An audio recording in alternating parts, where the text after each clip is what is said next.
to order. Roll call by the county clerk.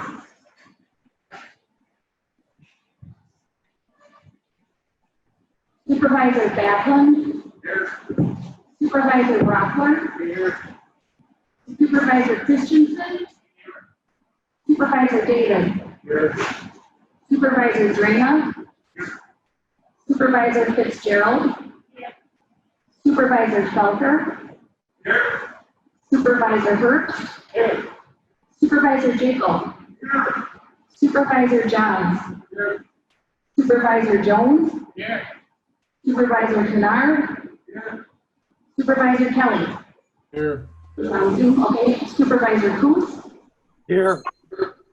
Supervisor Lindell. Supervisor Lund. Here. Supervisor Martin. Supervisor Morris. Supervisor Mass. Here. Supervisor Here. Leland. Supervisor Payne. Here. Supervisor Paulson. Here. Supervisor Renard. Supervisor Roberts. Here. Supervisor Schultz. Here. Supervisor Smith. Here. Supervisor Teets. Supervisor White. Here. Supervisor Winnicky. Here. Supervisor Zastro. We are quorum. I'd ask everybody to rise for the Pledge of Allegiance. Supervisor Drana, will you lead us tonight?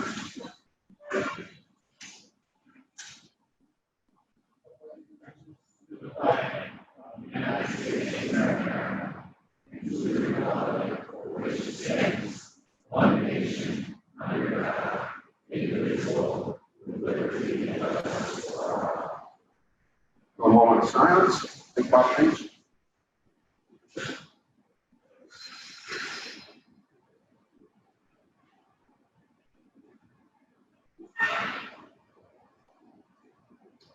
Okay. Please be seated. Compliance with open meeting laws. Approval of the agenda. I would ask to have items 9 and 10 switched around that here. Would I have a motion to do that in approval of the agenda? Moved by Supervisor Blocker, second by Supervisor Morris. So switch 9 and 10 around. Okay. Approval of the approval of the agenda as amended. Move. Supervisor Morris moved. Is there a second? Second by Supervisor Smith. All in favor? Aye. Opposed? Very none. All right. We have adjusted the agenda. Okay. Approval of minutes from June 9th, 2020 meeting. Moved by Supervisor Nard, second by Supervisor Falker. Any discussion, changes? All in favor? Aye. Aye. Opposed? Very none. The minutes are approved. Communications, Treasurer's monthly report.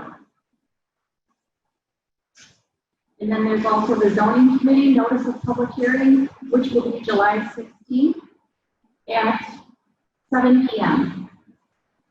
Thank you very much. Okay. Now we have a large crowd here tonight, so we want to move this along. Thus, I imagine most of the crowds here concerning what is now item number 9 on the agenda. And the question to be decided item number 9 on the agenda is very narrow. The question is, do you feel the Wisconsin Supreme Court's May decision intent was to require counties and municipalities to copy Wisconsin State Statute Chapter 252 in the ordinance form or not? That is the only question that's out here tonight. That is it. The Executive Committee unanimously feels this was not the court's intent, and thus the ordinance is unnecessary, and the draft be withdrawn, and the county continue to function under Wisconsin State Statute as we have for the last 115 years. Thus, the first 30-minute period of this public comment, which are those comments that are limited to agenda items, all comments pertaining to item 9 will be limited to this narrow question. And discussion of this agenda item by the board will be limited to this question as well. At the chair's discretion, comments that wander off the stated agenda question will be considered out of order, and the speaker will be asked to speak the agenda question or step down and save their comments for the second general non-agenda public comment period. Public comments will be allowed in the second period of public comments at the end of the meeting. This is the time when citizens and board members can make any general comments on any non-agenda item.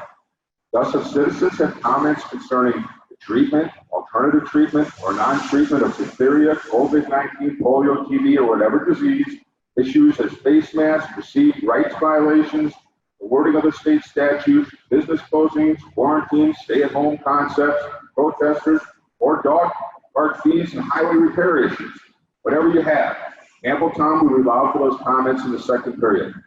We ask you to be brief in your comments, limited to 3 minutes each. If you agree to the previous speaker's comments, please say so other than repeating the same comment. I would ask that those that made their comments at the executive committee meeting last Wednesday, where 13 board members were already in attendance, refrain from repeating their comments in an effort to give others an opportunity. I again ask you will need to speak to the question. It's 30 minutes, a 30-minute period, and you have 3 minutes, and I will. Yes, I would be glad to. The question is, do you feel the Wisconsin Supreme Court's May decision,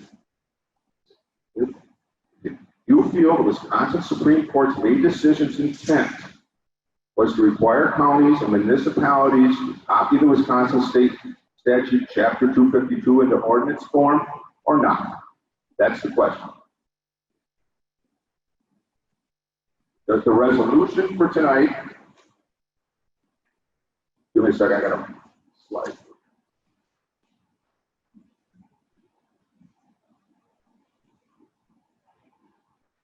The resolution for tonight is removing from action the enactment of an ordinance regulating powers and duties of the county health officer. So voting yes tonight is to remove it. Voting no tonight is not to remove it. Again, the executive committee has recommended that we vote yes and remove it. You understand now? Okay. So, we have way more than we'll be able to fit into 3 minutes or 30 minutes. So I'm going to randomly pick a sheet out of here. First one is Lynn Kramer.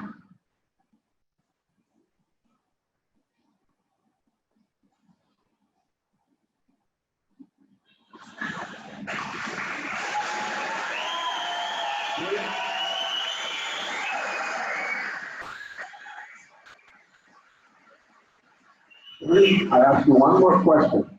Please hold your applause, etc., because you are eating into the time for people to make comments. Okay, so One second. Make sure it's time. Speak to the question, please. To answer your question, my husband and I would ask you to vote yes to rescind this ordinance the way that we understand it. We understand that today the Jefferson County ordinance for the extended declaration emergency has lapsed today, which was a great decision for them to make. So as far as we are concerned, there is no more emergency. That means no mask, no forced separation, no unnecessary testing, no pen taking, no closure of businesses. Speak to the question, please. Yes, please remove it. Thank you.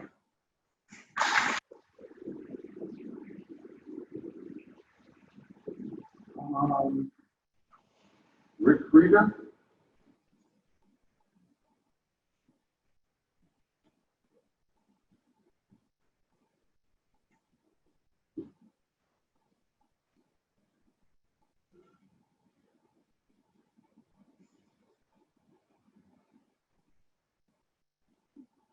I want yes to get rid of this ordinance. Why should we give one person one choice to make a decision for all of us. That is unconstitutional. Yes, get rid of that. Oh, just leave me free.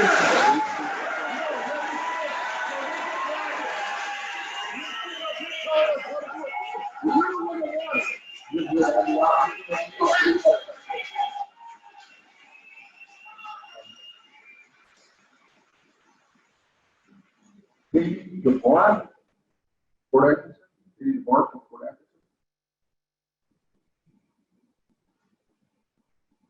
I believe that's how you pronounce it.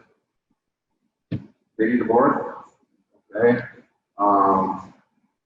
Sandra Vidoff. Oh, here she comes. Okay. Thank you.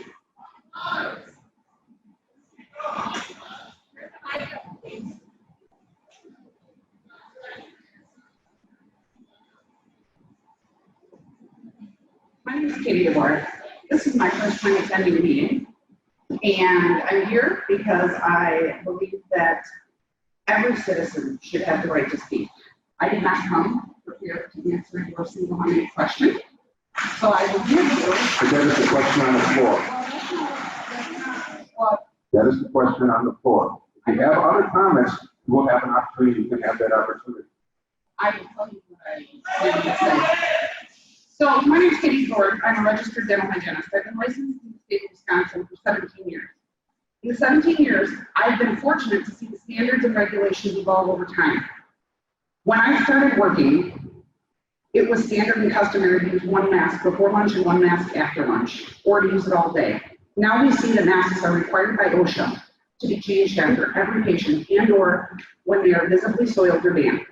The reason for this, we know, is that surgical masks, and for that matter, cloth masks, do nothing to filter contaminants when they are wet or dirty or have been touched. Ma'am, that's not, please speak to the question. The question is, I absolutely don't believe that we should be forced to let somebody else make decisions in our medical decisions in our life. So yes, rescind the damn order. Thank you. Thank you very much.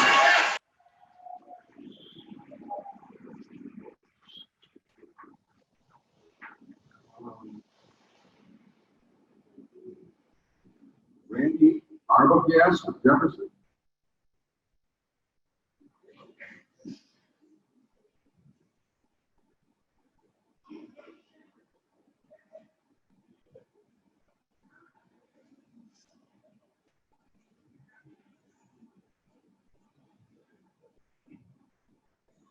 So I come tonight as a citizen of Jefferson, hoping that all of you have considered this, and I know that you have, because you've been elected to a position to do that. And so please listen to us tonight. I know there's a lot of emotions.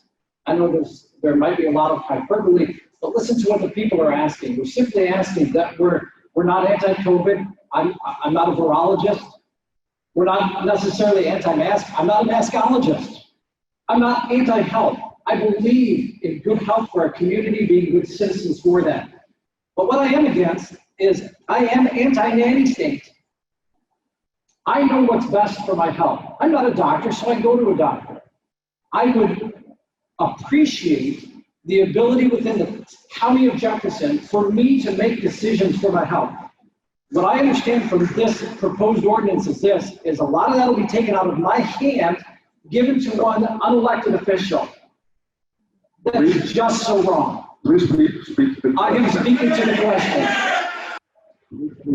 So what I would ask that is for us to be allowed to take care of our health.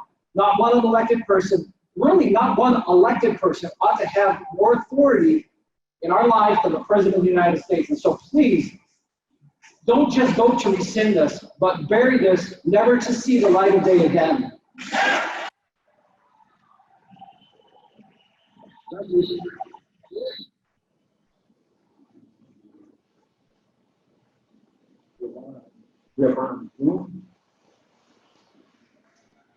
We have Mike right on Zoom. We're kind of picking randomly here so everybody has a chance, as we can allow.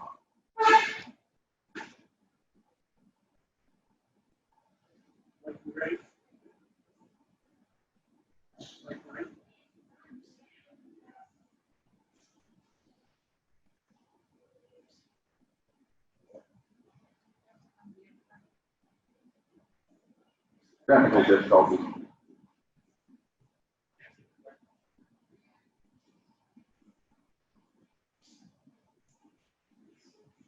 He is not responding, so we'll take J.C. Utech from Sullivan.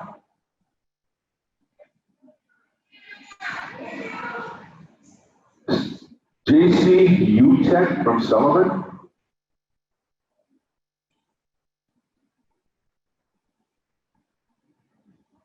Okay. Diana Miller from Palmyra.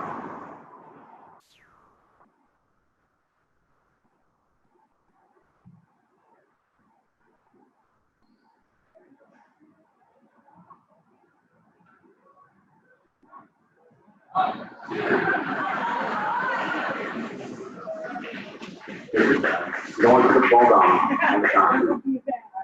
Good evening, guys. So I'm a little disturbed that all of a sudden there's this new question we're only allowed to answer instead of having our voices actually be heard on why we feel the way we do. Okay, but that being said, I will answer your question. I would urge every single board member to remember the oath of office they took to uphold the Constitution, and while remembering that, vote to rescind this ordinance, which is overreaching and unconstitutional. Thank you.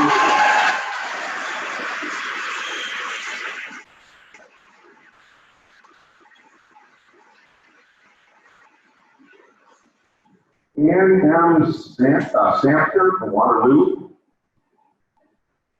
And Samter from Waterloo. Oh, she's working her way up. Okay.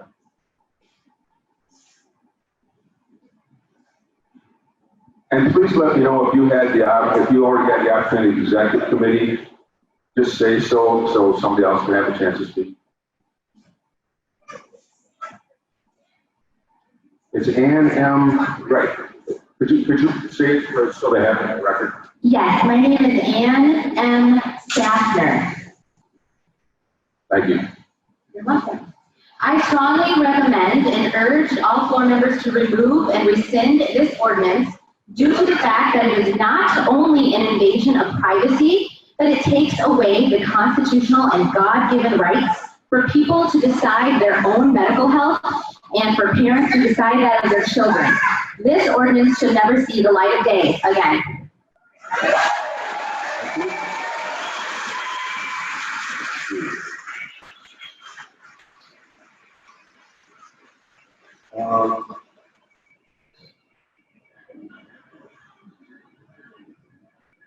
Okay, we have somebody on Zoom. Michael's finally gotten through here.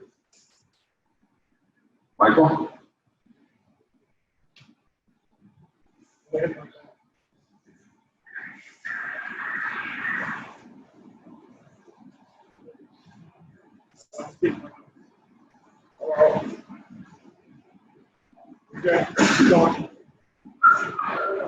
So I firmly believe, like I've been hearing from the crowd, that there is no right for anyone to come into my house and tell me how I should wash my hands, what I should have in my house, and how to conduct myself in a healthy manner. I vote to remove this forever.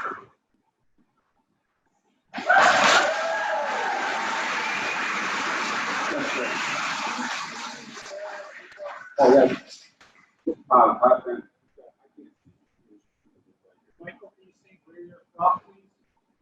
I am from Sullivan, Wisconsin. It's Michael Wright. Okay. Rob Strout from Lake Mills, followed by Ashley Schlender from Milford. I got the note here. We should have them lined up.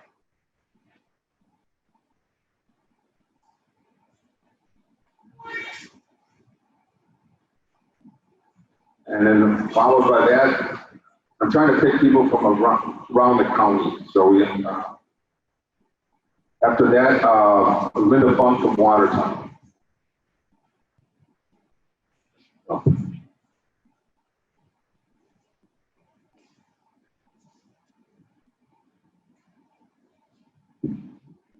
My name is Rob Sprout. I'm from Lake Mills. My name is Rob Sprout. I'm from Lake Mills. I want to thank the board each for serving. We appreciate your being here and willing to listen to angry people.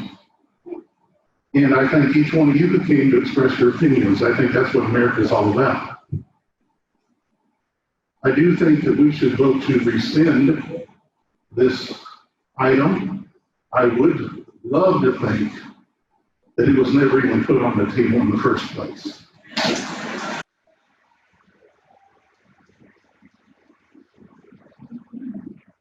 do believe that there are good intentions involved in looking out for the health care of our community, in our country. Please refrain. But I believe that the way this is worded is overreach. I believe there's too much authority given to an individual. I don't see anywhere where there are any kind of qualifications necessary for this person except to be appointed. That opens the door for cronyism, for nepotism, and many other problems. This has to be better thought out. This has to be more restricted. If you go through and study the types of diseases that are listed, if they think that your child has mumps or measles that can come into your house, that's ridiculous. Thank you.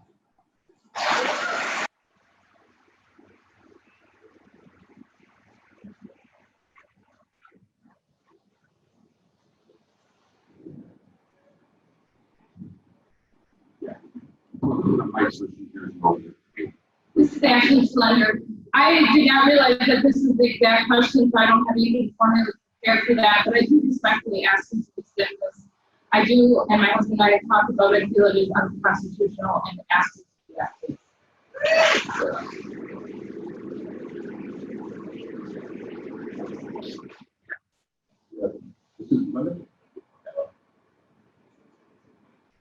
Hello, everybody. My name is Linda Fung. I own Linda's Lookout. I'm a business owner in Jefferson County for almost 25 years. I've lived my entire life in Jefferson County, and I'm very proud of it. I also am a proud American. Owning a business in Jefferson County, I felt we were very, very lucky. We have not had to abide by some of those friends of ours in Dane County, and I don't know how they're going to survive. I need you to rescind this motion, not table it. Make it go away. Just thank you very much.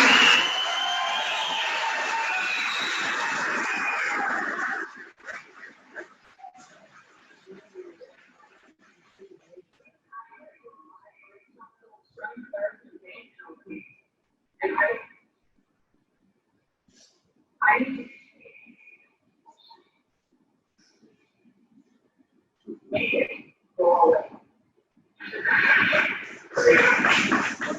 Go ahead.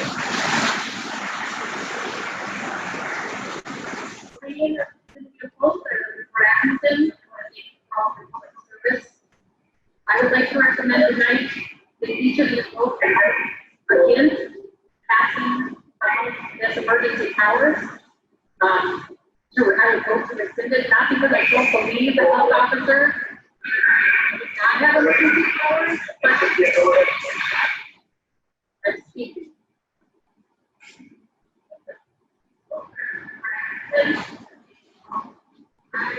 There's a delay. I apologize.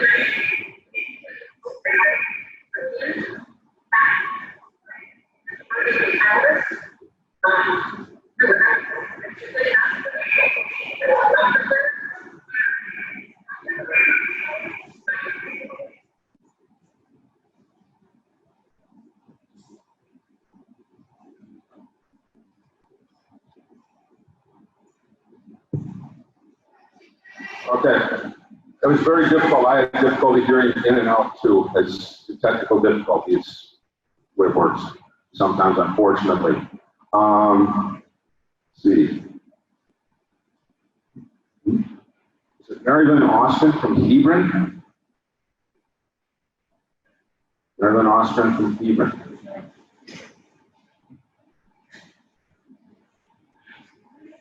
And then the next would be Nicole Smeeback from Zonia.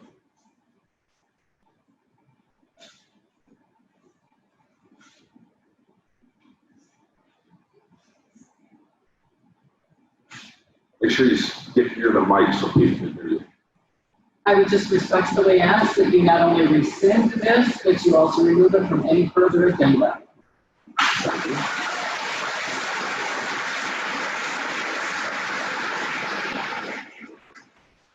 And then Carrie Kendrick for Atkinson on deck.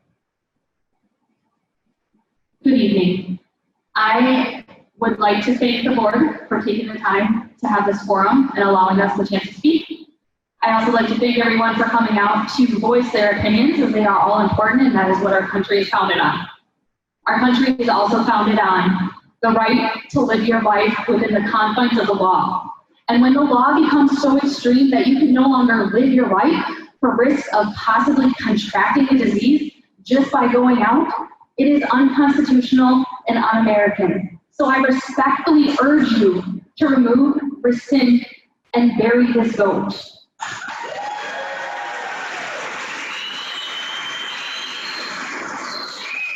And then we'll have Beth Sample from Lake Hills on deck. Hi, Carrie Kendrick from Fort Atkinson. I ask you to rescind this. It is unconstitutional. I am a free person in America, and whether you rescind it or not, I will not comply.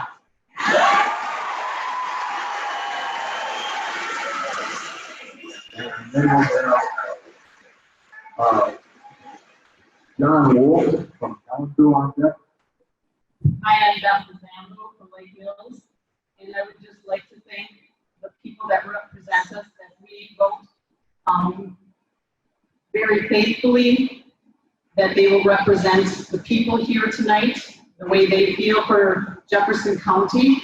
And I would just like to thank God that we live in a democracy, that we can vote for the people that we want to represent us. And I pray to God that that continues, that it doesn't go away. And I pray that we rescind this and make this legislation go away and not return.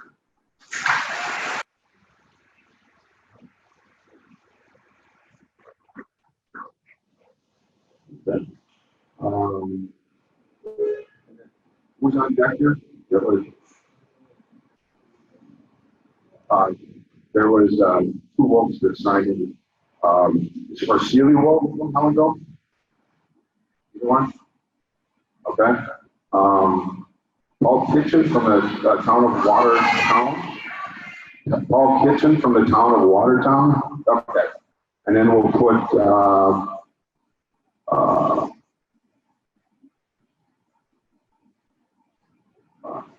Ann Levine from the town of Palmyra, or Village of Palmyra, I'm not sure, on deck.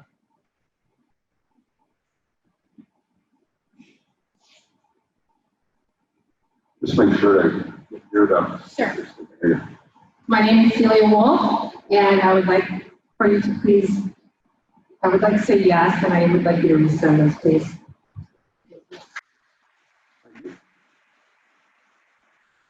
I'm John Wolf, and I'm just a regular worker, but I want to make my own decisions, so please bury this.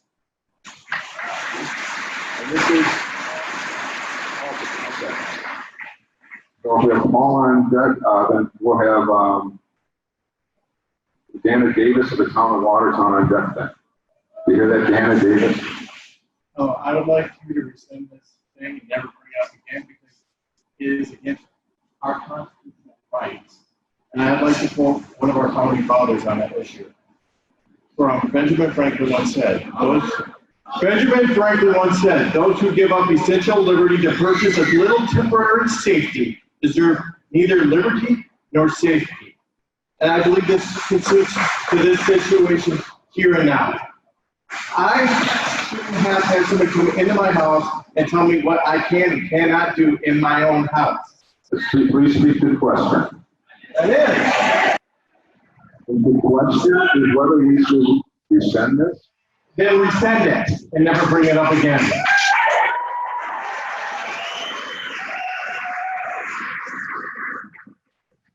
And then our judge will have Nick Bullock from Fort Jackson. Hi there, my name is Dana Davis, and I'm from Watertown. And I'm so thankful to be here tonight. Thank you to the board. You deal with so many issues day in and day out, and I'm very thankful for your service. I'm thankful to be in this country. Look at all you guys. I'm so thankful that we can be here tonight where we can speak civilly, respectfully, but passionately and express our concerns to the board. So tonight I'd like to ask you respectfully to rescind this proposal for 3 reasons. First, I'd like to ask you to rescind it because it allows for overreaching, unlimited, unregulated, and unchecked powers to be given to public officials that have not been elected. Second, I'd like to ask you to rescind it because it potentially takes away personal liberty and constitutional rights, and it provides no mechanism for there to be any kind of appeal or for there to be any case-by-case questions to be asked. And finally, I'd like to ask you to rescind it because the proponents of this proposal have failed to get 100% of this county board to agree with it. And if 100% of this board cannot stand behind this proposal that will have such a detrimental effect on our county, then how can we stand behind it, support the proposal, or support you? So yes, please rescind this proposal and please have it go away.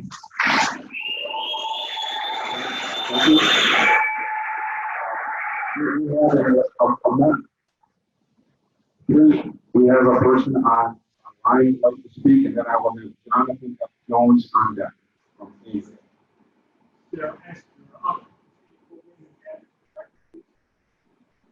My name is Sarah. I live in Honolulu. I think the board will be asking me to speak tonight. We ask that you vote yes to rescind this proposal. We're opposed to the removal of any child from any home for health reasons or for illness, specifically for a child with special needs or autism. There's no safer place for a child with limited language, sensory needs, or issues with food and other items than at home to recover from illness and require hospitalization. Health officers would not be trained to handle the needs of people with emotional, physical, or emotional disabilities that require an ICU or EPA function in an unfamiliar environment with unfamiliar people. Thank you.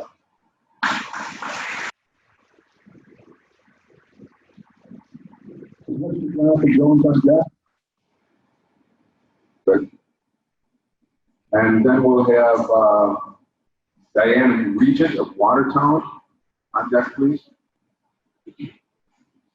My name is Jonathan Jones. I'm from Cambridge. I do not support this. And I respectfully ask the members of this committee to rescind it and bury it so that it will never be seen again. Thank you.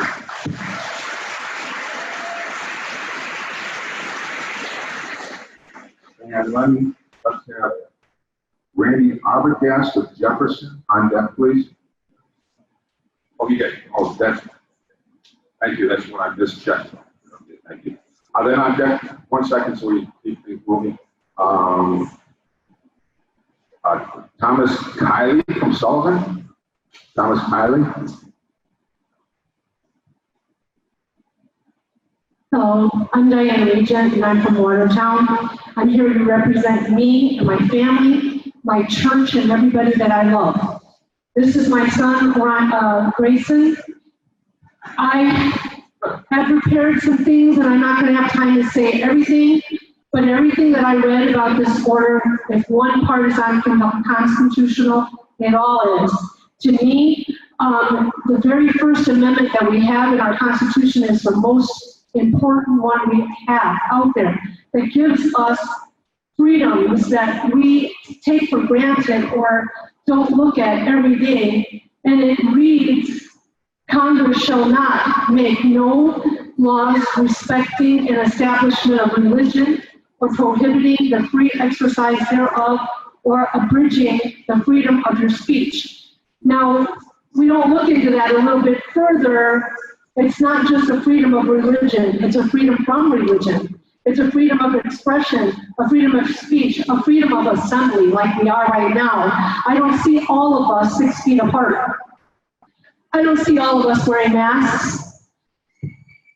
What's going on? You know, we have also the freedom of assembly doesn't only just mean the freedom of assembly. It means that our assembly is for the reasons for, that's why you have a separation of church and state. And our assemblies are for, I'm trying to find out where I'm at, but there are for religious, social, economic, and other reasons why we have assemblies. So that means, therefore, we can assemble to work. We can assemble to go to the park. We can assemble to go to church. We can assemble to protest against our government. We're allowed to have freedom of religion. That means we should be able to go to church. That's why we have a separation of church and state. Could you please speak to the question, please? We need to rescind this because it's unconstitutional.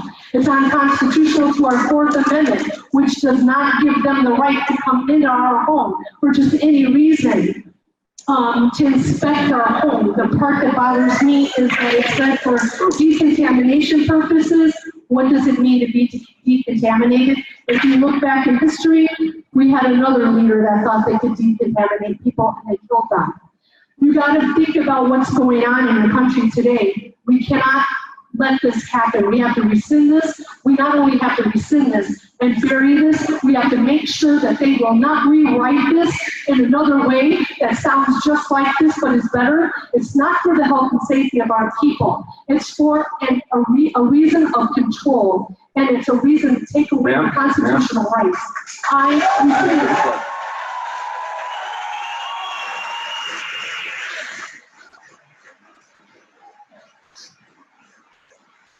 Okay, let's have then, Jeffrey Davis from the town of Lake Mills on deck. Jeffrey Davis, the town of Lake Mills on deck. Passes, okay. Let's see, Ansel Willard from Port Atkinson. Ansel Willard from Port Atkinson on deck.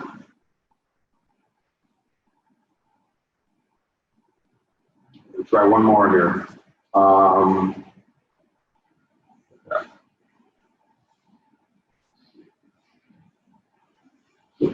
Mark Schrader from Watertown.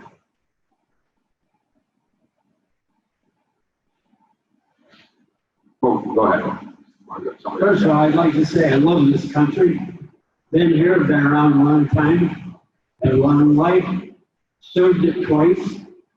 And I'd like to say that this bill not should only be rescinded, it should go back to the pit of hell where it came from.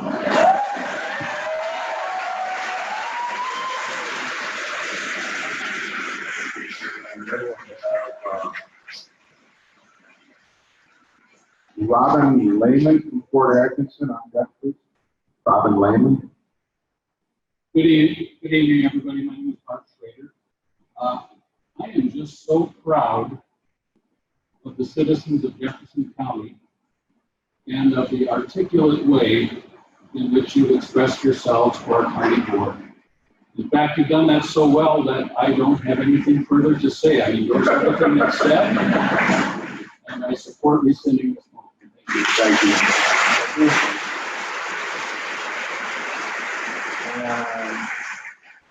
And then on deck we have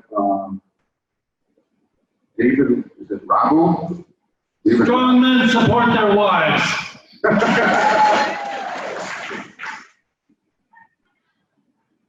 David Rabu on deck. Okay, go ahead.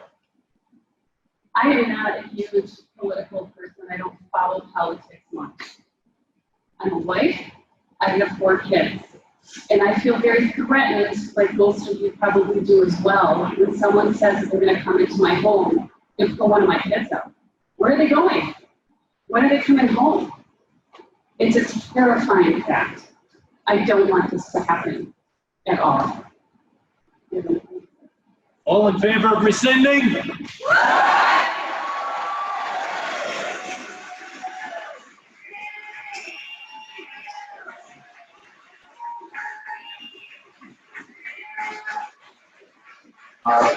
We'll put on deck Tamara Kowalski from Jefferson? Tamara Kowalski on deck, please. Hi, my name is Dave Roby, better known to a lot of you as Duck. I own Duck's Crossing here in Jefferson, another small business that depends on people being able to socially interact. An ordinance like this is unduly punitive to our community, to the very people that provide you with what makes Wisconsin a great state. The bars, the taverns, the restaurants, the entertainment. Please vote to rescind this order.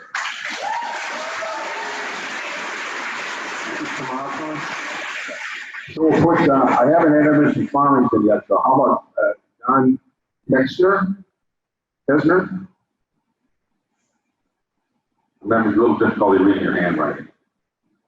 John, he's coming? Okay, you recognize it. All right. Sorry if I screwed that name up. Go ahead.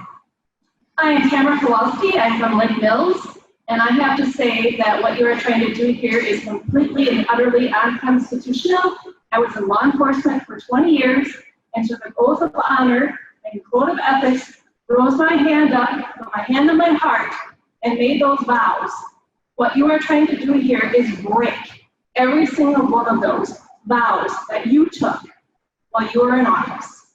I vote to rescind this, bury it. Don't try to rewrite it into some trickery words. It's gone.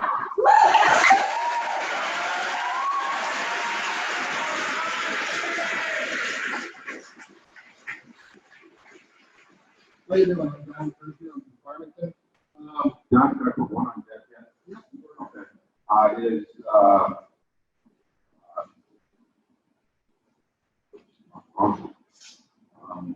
Jeremiah Schweitzer from Palmyra. When we read these laws, I'm sure they're all very well intentioned.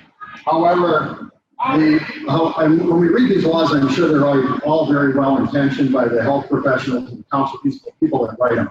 The problem that I personally have with this law is the fact that it has words like reasonable and necessary, and what is reasonable and necessary. If we look back in history a little bit, I will be taking my 3 minutes, by the way. If we look back in history a little bit, we find out that political figures with our best interest, or at least the best interest of in their minds of their people, had a lot of laws that were open to interpretation. Laws like eugenics, where they determined that it would be in the health interest of the common people if they were to breed out undesirables. And these types of laws that infiltrate our families, infiltrate our lives, once they get started, they're unstoppable. And I think we need to really think about what we're doing here. And I wonder what would have happened if a law like this would have existed during the 1980s and the AIDS epidemic. Do you think they would have gone into those people's homes and put them under arrest or into quarantine? We really need to think what we're doing here. We are all neighbors. We need to work together. But on the other hand, we have to watch what these people do and tell us to do. I mean, these people, a lot of people have come up here today with the intention of speaking their mind, and they were reminded to stay on point. I came here to listen to all you people speak. I came here to listen to your opinions, and I also came here to listen to his opinion. But I think he needs a lesson in how to give people the right to speak. And I think that all of you people have the right to speak your minds, and I think you have the right to live your life the way you see fit. And most of all, I think you should be in charge of your family and your family's health decisions. Thank you.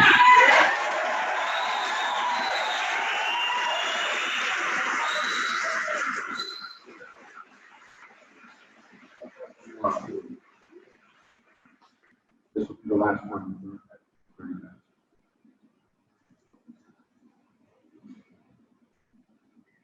Hello, I'm Jeremiah Strider. Get it close to the mic. Hello, I'm Jeremiah Strider, and I'm from Palmyra. And I'd like to speak a word to what the forefathers actually planned for our country. We were brought up with checks and balances in the executive, legislative, and judicial branch. And I think that the founding fathers would be appalled when they see that one person could be put in charge of so much with no checks and balances. So I think this this ordinance should completely fall out and it should be completely deserted.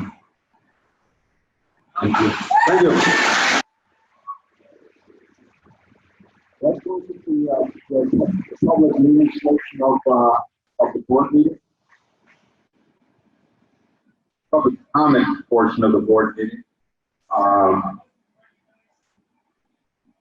That you're not a county board member.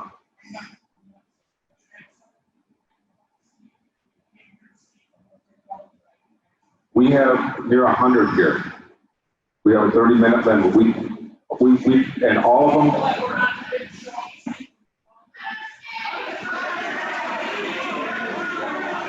All right. Greg David, you have the floor. You're a board member. We have a movement to extend the time period. There's a second.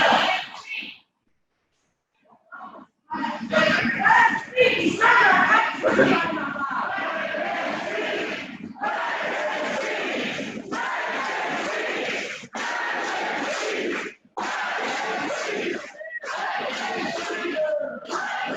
I will call this meeting to order. Now, that is our next. Our motion is to extend, but actually the next vote is to rescind. There's a motion. A motion is on the floor to extend this, but I have all the list here, and they're all the same. So they're all against. So I assume that we have that many people here that are against. So at this point, we could let everybody speak, and we'd be here for several hours, or we could vote and rescind. All right. So we have a motion on the. We have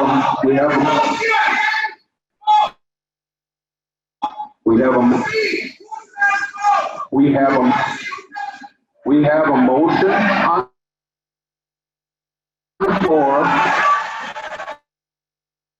to extend the time. You're not. Please refrain. Let the board members speak.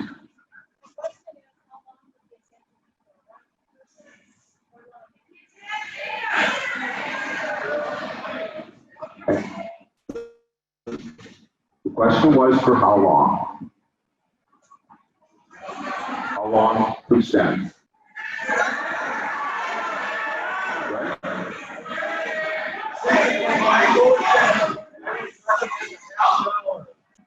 The recommended is a half an hour for 30 more minutes.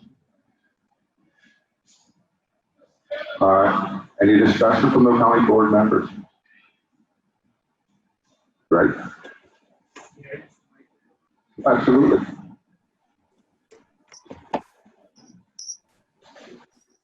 I've never seen so many people come to a county board meeting. Thank you for coming. And that's the way people have come and are so passionate about this. I believe it is our duty as elected officials to listen to the constituency. Look at how many people put themselves out to come. We need to hear what the people have to say. That's what open government, that's what free government is about.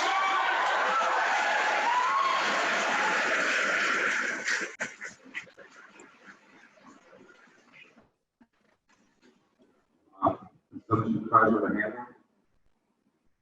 Matt Alpha.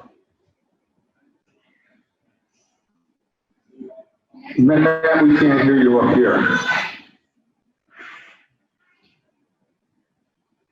Just like telling you guys that I know you all like to speak and it's been really good, but if you just give us a chance, we can vote this on this and be done with it. And we'll all be there. Just give us that. Just let us vote.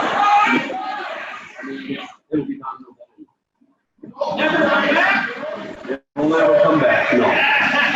That's what this is about. That's what it's about. We just want to have a chance to vote.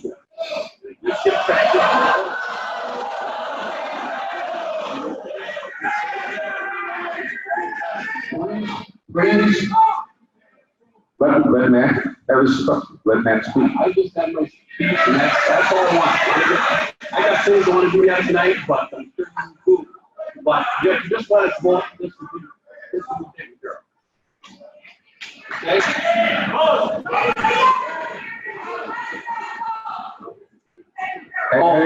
Okay, sorry, not loud enough, I just say I got things I'd like to do yet tonight, but if you just let us guys vote, we can have this thing done with and it'll be taken care of. It'll be to the way you want it, it'll never happen again.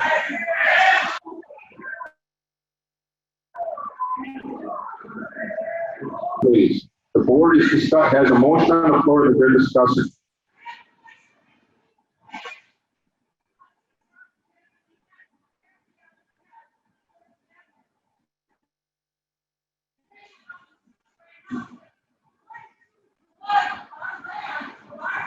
No?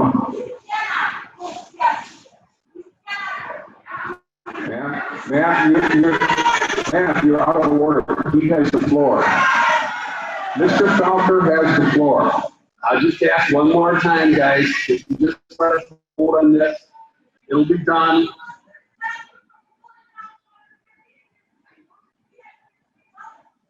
All we can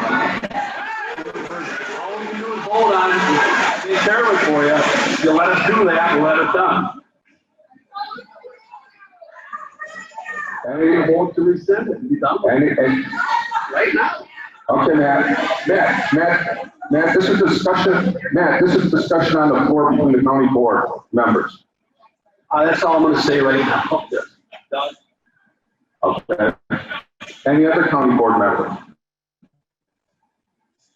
Mr. Supervisor Smith. If you let us vote, I think you could take yes for an answer.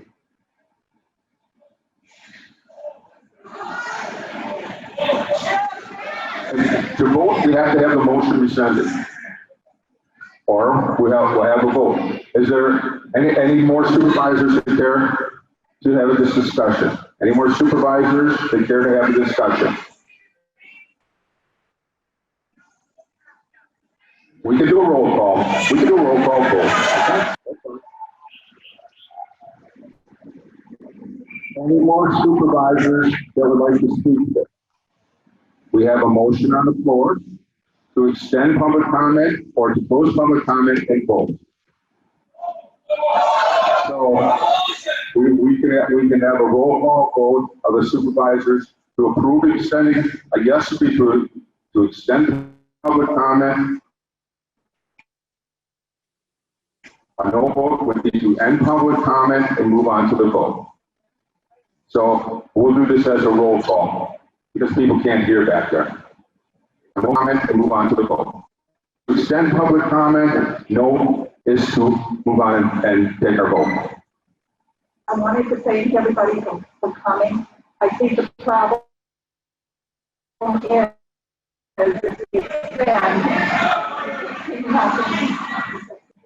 Anita, why don't you come up and use the mic in up front? Make sure you get your mouth right up to the mic.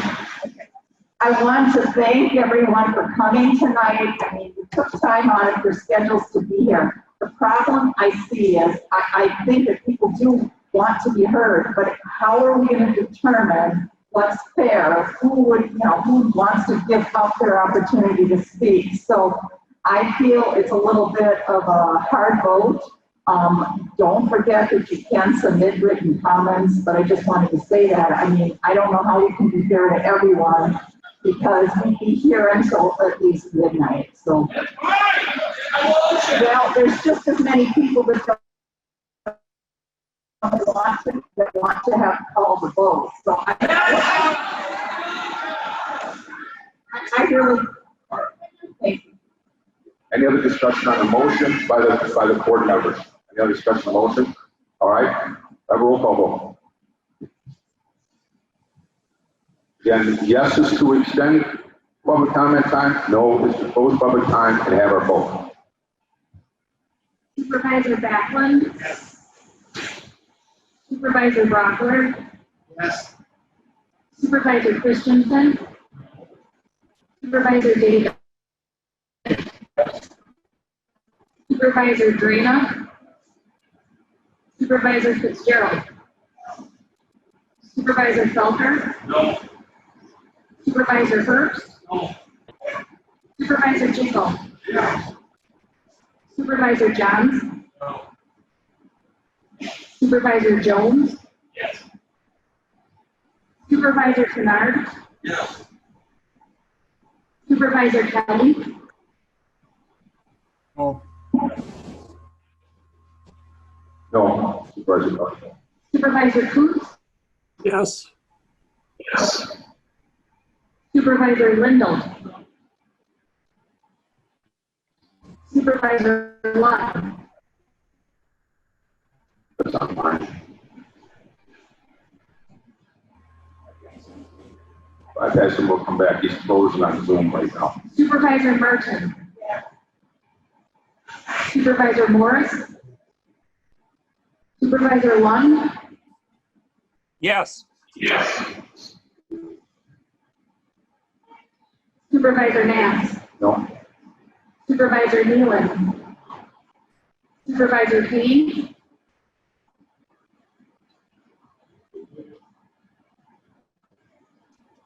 Supervisor Payne. Supervisor Paulson. Supervisor Renard. One of them has been voted here. He's stuck on line. Supervisor Roberts. No.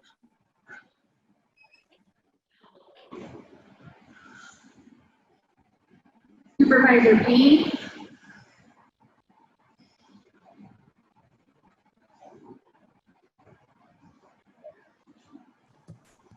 Technical difficulties.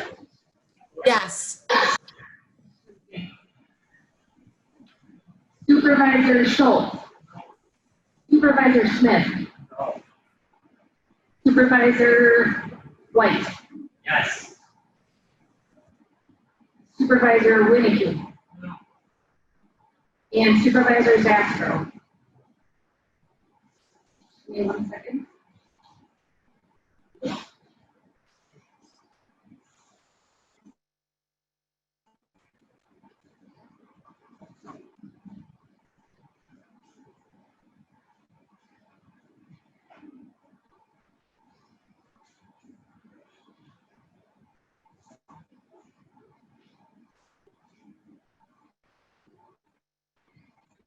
I have 14 yes, 15 no, and 1 absent. Okay, we'll move on to the vote. So we changed the agenda, so the executive committee at this point brought forward this resolution. This is Mrs. Supervisor Bernard.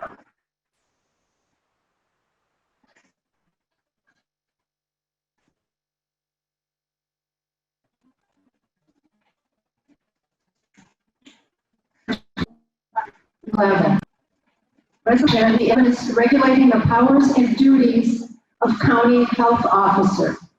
On June 9th, 2020, the Jefferson County Board of Supervisors considered enacting an ordinance titled Powers and Duties of County Health Officer, previously known as the Communicable Disease Ordinance, in response to the COVID-19 pandemic.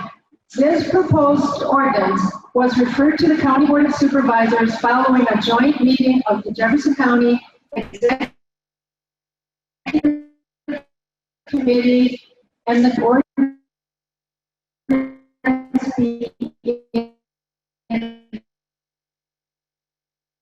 acted by the county board. Or election of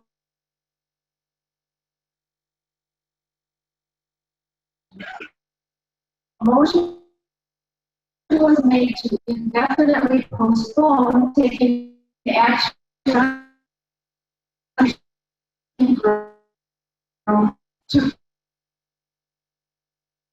provide guidance to local and for the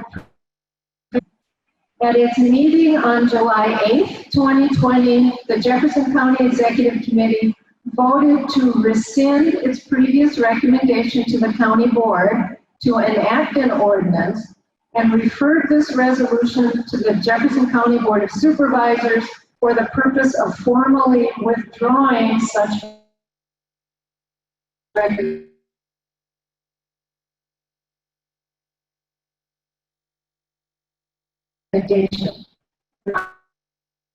I'll read the last resolve clause that makes it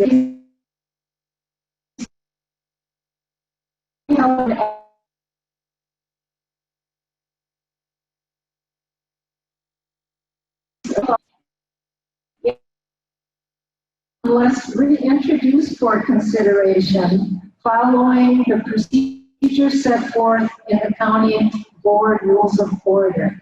Mr. Chair, I move for adoption of this resolution. Second by Greg. Second by Supervisor David. I have to mention, so people can hear in the back and, it's moved on. Okay, let's take a roll call vote then if there's no further discussion. Oh, online?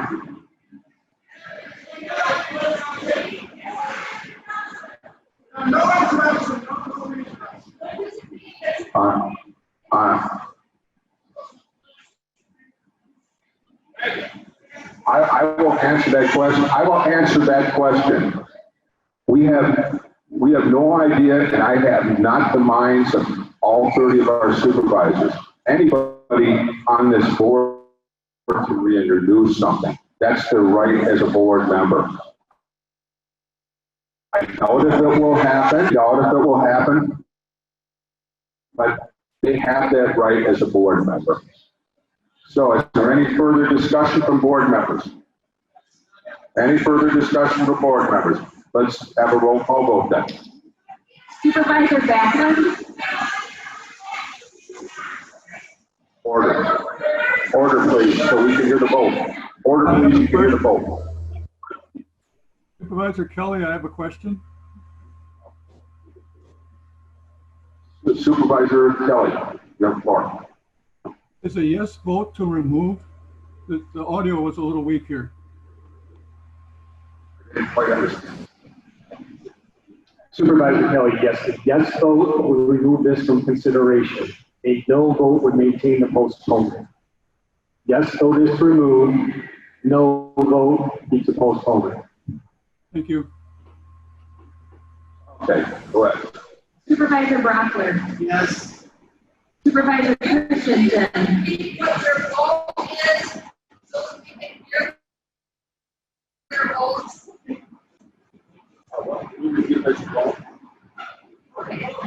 Supervisor Backlund is yes. Supervisor Brockler? Yes. Supervisor Christensen? Yes. Supervisor David? Yes. Yes. Supervisor Drano? Yes. Supervisor Fitzgerald? Yes. Supervisor Felker? Yes. Yes. Supervisor Hurst? Yes. Supervisor Jacob? Yes. Supervisor Johns? Yes. Yes. Supervisor Jones? Yes. Yes. Supervisor Kennard? Yes. Supervisor Kelly? Yes. Kelly? Yes. Yes. Supervisor Kelly, yes. Supervisor Coop? Yes. Yes. Supervisor Lindell? Yes. Supervisor Lund? Yes. Yes. Supervisor Martin? Yes. Yes. Supervisor Morris? Yes. Supervisor Nass? Yes. Yes. Supervisor Nealon? Yes. Supervisor Payne? Yes. Yes. Supervisor Paulson? Yes. Supervisor Renard? Yes. Yes. Supervisor Roberts? Yes. Yes. Supervisor Schultz? Yes. Supervisor Smith? Yes. Yes. Supervisor White? Yes. Yes. Supervisor Winky? Yes. Supervisor Zastro? Yes. I have 29 yes and 1 absent. So it's unanimous, it's suspended.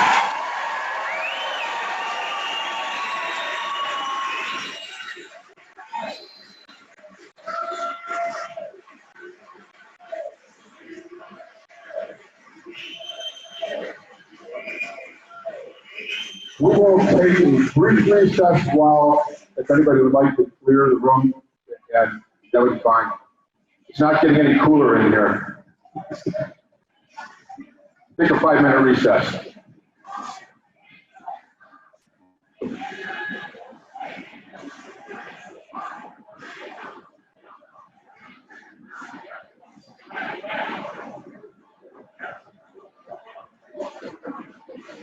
To fund various improvements to county facilities and its 911 telecommunications infrastructure.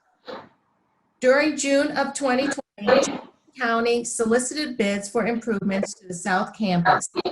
Bids were requested for general construction throughout the South Campus, primarily main health and human services buildings, roofing and metal panels in human services building, windows and glazing, also in the Health and Human Services building.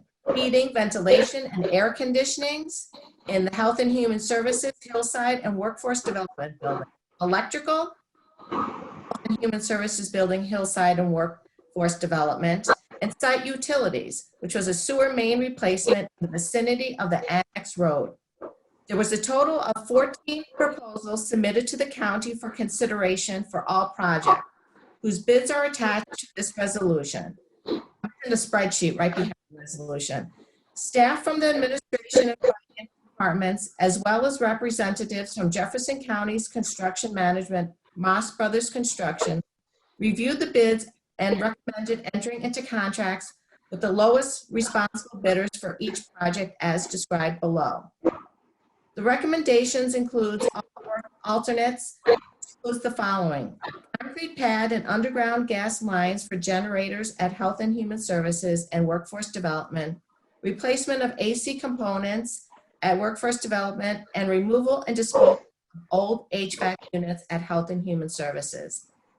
This resolution authorizes the county administrator to enter into contracts with the following vendors, others, as its construction managers, and you can see the 6 lowest bids and the amounts for each. Fiscal note: funds from the Series 2020A general obligation bonds are currently budgeted for these projects with a total of $2,086,204. For approval of this resolution. Have a second. Second by Backlund. Further discussion? Any discussion? Questions from the board about the bids at South Campus? Seeing none, all in favor of accepting these bids, say aye. Aye. Opposed? Hearing none, the resolution is adopted. Takes us to the Finance Committee, resolution to temporarily amending the Jefferson County purchasing ordinance. Supervisor Jones.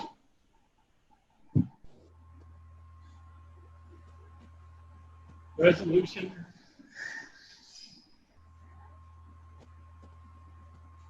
Who's that football coach is, Resolution number 2020-13. On March 13, 2020, in response to the emerging concern of public health emergency, then County Board Chair Jim Schrader issued an emergency declaration. This order has been subsequently ratified and continued as written by the Jefferson County Board of Supervisors on March 19, 2020, April 21, 2020, May 12, 2020, and June 9, 2020. On June 24, 2020, the Executive Committee voted not to continue the emergency declaration. The declaration is set to expire on July 14, 2020.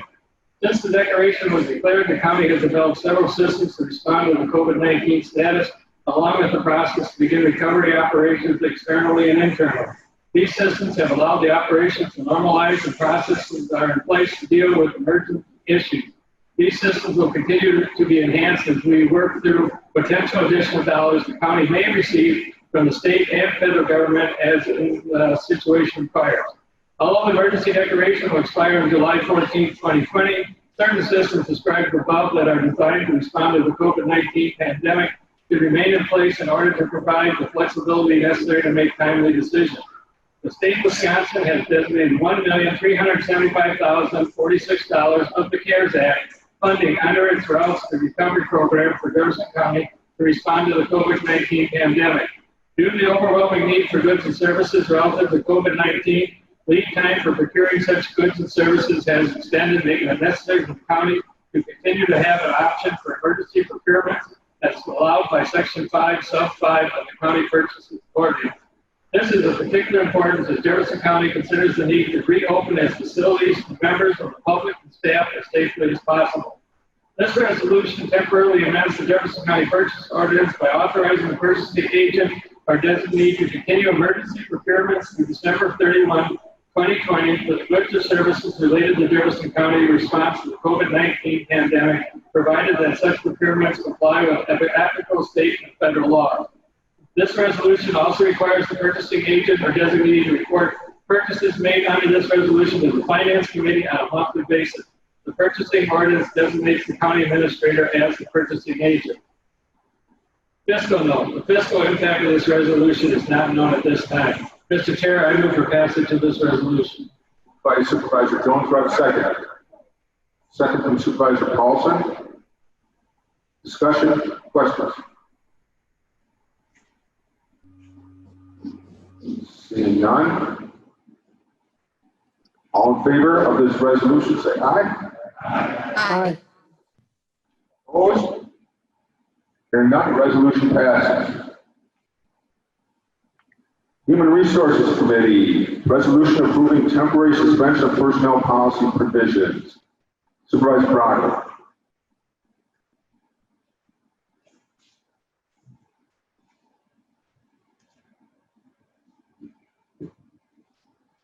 Resolution number 2020-14, approving temporary suspension of personnel policy provisions. During the COVID-19 pandemic, the county administrator, Ben Waymeyer, under the authority of the county's emergency declaration, temporarily suspended personnel policies provisions to address the safety and well-being of the Jefferson County employees, clients, customers, and the general public. This included attendance provisions as authorized in Section HR 045, Section C of the Personnel Ordinance, but also policies and procedures regarding employee travel and leave of absences. As Jefferson County, Wisconsin, and the United States begin to open up America again, it was necessary to maintain flexibility with the current policy suspensions, as well as possible suspension of all other policies, such as the personal protective equipment, PPE. Therefore, the county administrator requests approval of the current suspension of policies and authorization to continue to monitor and amend personnel policies that will extend beyond the term of the county's emergency declaration, while transitioning employees back to work, and to do so in a safe manner within the guidelines and requirements of the Center for Disease Control, CDC, and the Occupational Safety and Health Administration, OSHA, the Equal Employment Opportunity Commission, EOC, and the Department of Labor, DOL. The summary of the current temporary suspended policies are as follows. I'm just going to list them. It's school and daycare cancellations, travel out of state personal, travel out of state work related, quarantine due to contact with COVID-19 virus personal, quarantine due to contact with COVID-19 viral work time, non-occupational, quarantine due to contact with COVID-19 virus work time occupational, reporting to work sick, family members who are now required to quarantine, sick leave, voluntary furlough, face mask, Family First Coronavirus Response Act. Now therefore be resolved that if the Human Resources is not able to meet in December 2020, we back up.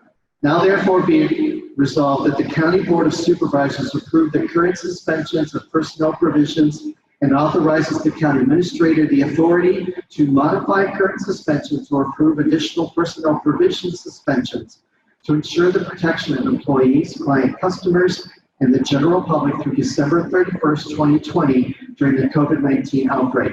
Now therefore be it further resolved that the Human Resource Committee shall meet in December 2020 to review this resolution and are authorized to extend the county administrator's ability to temporarily suspend personnel provisions as may be deemed necessary. Now therefore be it further resolved that the Human Resource Committee is not able to meet December 2020, this resolution will be extended until the next time the Human Resource Committee is able to meet. The fiscal impact is unknown at this time. I move for passage. Do I have a second? Second from Supervisor Johns. Discussion? Questions? Jerry's here to answer any questions you have. Well, seeing none, Anita, excuse me, Supervisor Martin, I should say.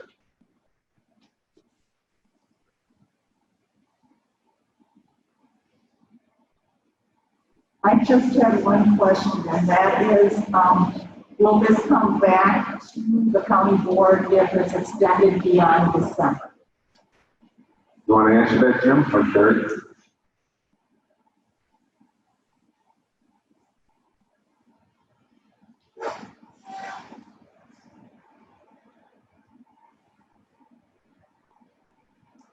It's going to also go back to the HR committee, but I believe how it was written was that when it comes to December, the HR committee would review it and be able to extend this, and not come back to the county board. Any other questions? Supervisor Davis. I can't bring myself to vote for this ordinance. I think the COVID scare is just that, a scare. It's not a real pandemic. In fact, the CDC today delisted it as a epidemic, and the sooner we end this, the better. I'll be voting no. Any other discussion? See none? All in favor, say aye. Aye. Opposed? I couldn't tell. I guess we'll have to have a roll call vote. Supervisor Backlund. Supervisor Brockler. Yes.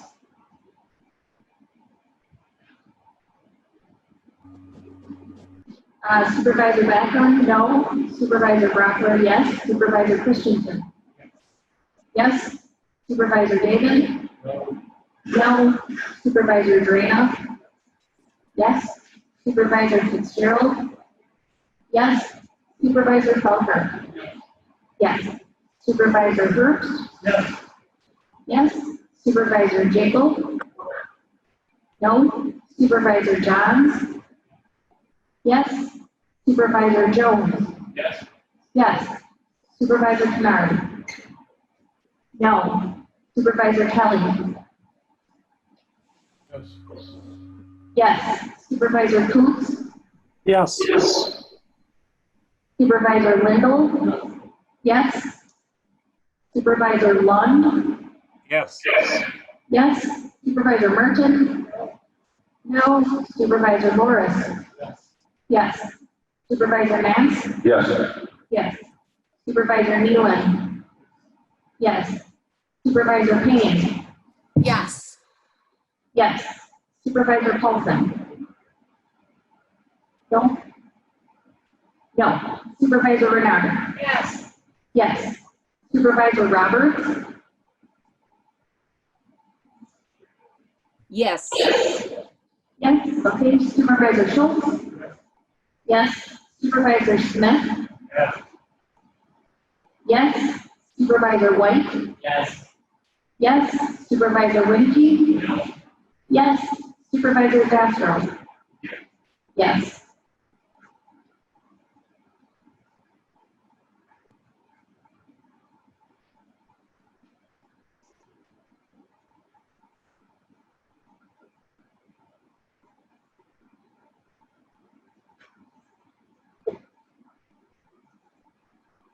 I'll be happy when we have the big board then. At 23 yes, 6 no, and 1 absent. Okay. Resolution passes. Resolution adopting the Families First Coronavirus Response Policy Act. Supervisor Brockler.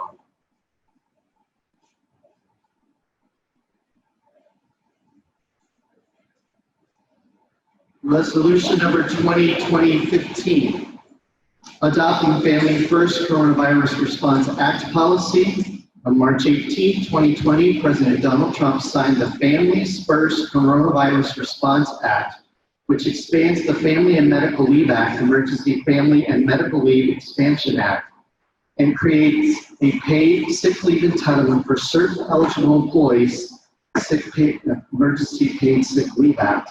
The provisions of FFCRA allow employers to exempt emergency responders and healthcare providers from the provision of the FFCRA.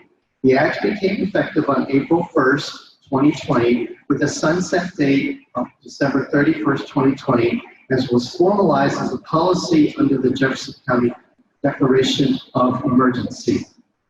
Now therefore be resolved that the County Board of Supervisors adopts the Family First Coronavirus Response Act policy effective April 1st, 2020, with a sunset date of December 31st, 2020.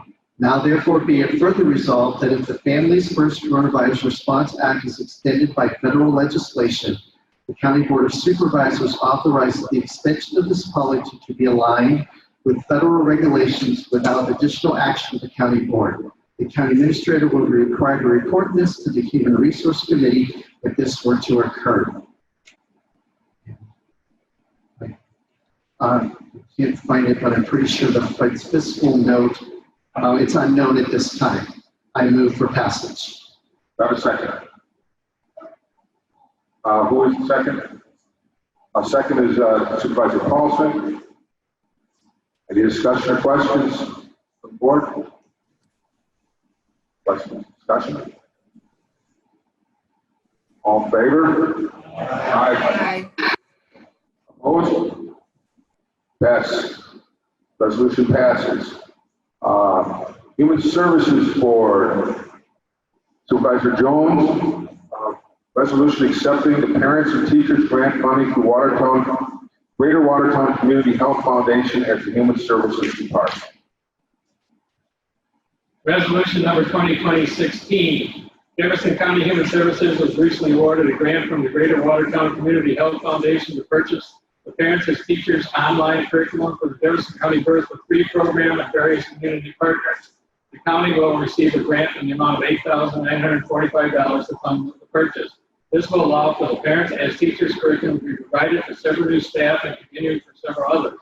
On July 9th, 2020, the Finance Committee reviewed the request from the Human Service Director and recommending forward this resolution to the County Board and accept the grant funding of $8,945 and create a budget amendment. Fiscal note: the Parents as Teachers grant funding is available to be used until July 1, 2021. Jefferson County received reimbursement for the cost incurred in 2020 and 2021.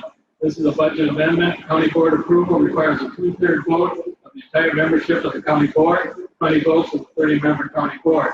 Grant funds not expended during 2020 will be incorporated into the Human Service 2021 budget. Mr. Chair, I move for passage of this resolution. For a second. By Supervisor Broderick, was that? Any discussion? Any discussion or questions concerning this grant? Since it takes a 2/3 vote, we'll have to do a roll call. Supervisor Backlund? Yes. Supervisor Brockler? Yes. Yes. Supervisor Christensen? Yes. Supervisor Davis? Yes. Yes. Supervisor Drana? Yes. Supervisor Fitzgerald? Yes. Supervisor Felker? Yes. Supervisor Herbst? Yes. Supervisor Jacob? Yes. Supervisor Johns? Yes. Supervisor Jones? Yes. Yes. Supervisor Kennard? Yes. Supervisor Kelly? Yes. Supervisor Coates? Yes. Supervisor Lindell?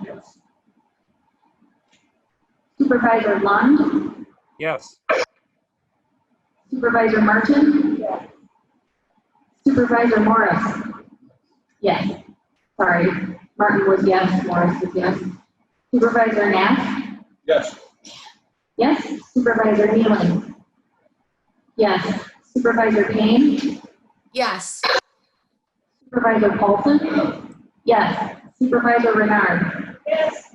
Yes. Supervisor Roberts? Yes. Supervisor Schultz? Yes. Supervisor Smith? Yes. Yes. Supervisor White? Yes. Yes. Supervisor Winnicky? Yes. Supervisor Zastro? Yes. 29 yes, 1 absent. Thank you very much. The resolution passes. That takes us to Planning and Zoning Committee. Supervisor Jacob, report of approval of petition.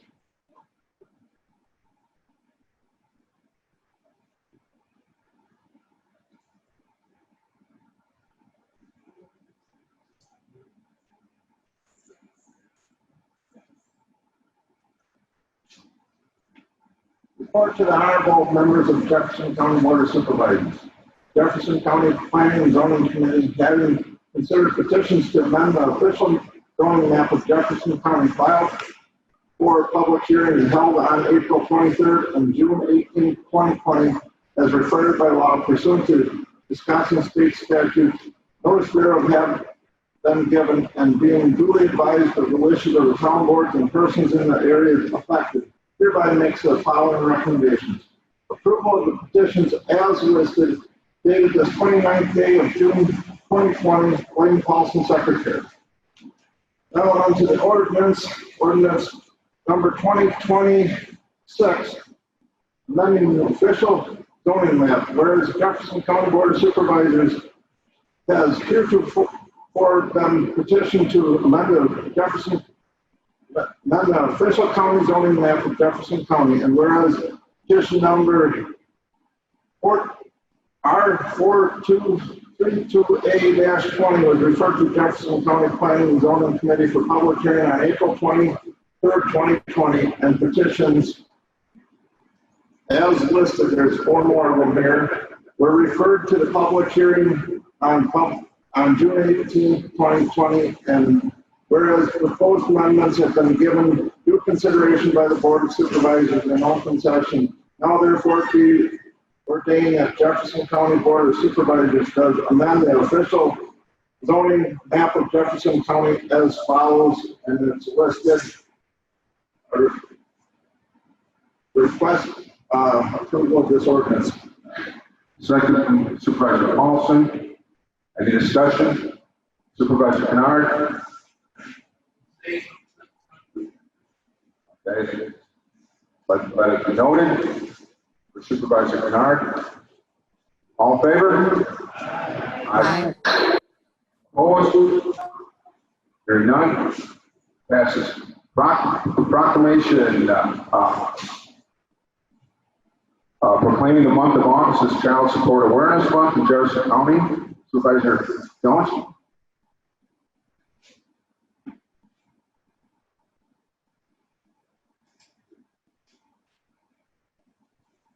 Proclamation number 2022. Research shows that child's well-being, economic security, and success in life are improved when the child has a legal father and the financial support of both parents. Wisconsin child support agencies provide services to the public, such as ensuring that children have a legal father designated on their birth certificate, and that children have the financial support needed to grow and thrive. County child support agencies recognize the importance of providing services to both parents, which helps them financially support their children and encourages development in their children's lives. Wisconsin child support agencies collected over $920 million in 2019 and ranked 5th nationally in collection of child support in 2019. This proclamation proclaims the month of August as Child Support Awareness Month in Jefferson County and recognizes that August is also National Child Support Awareness Month. The Finance Committee considered this proclamation at its meeting on July 9, 2020 and recommended forwarding it to the County Board for approval. Mr. Chair, I move for passage of this proclamation.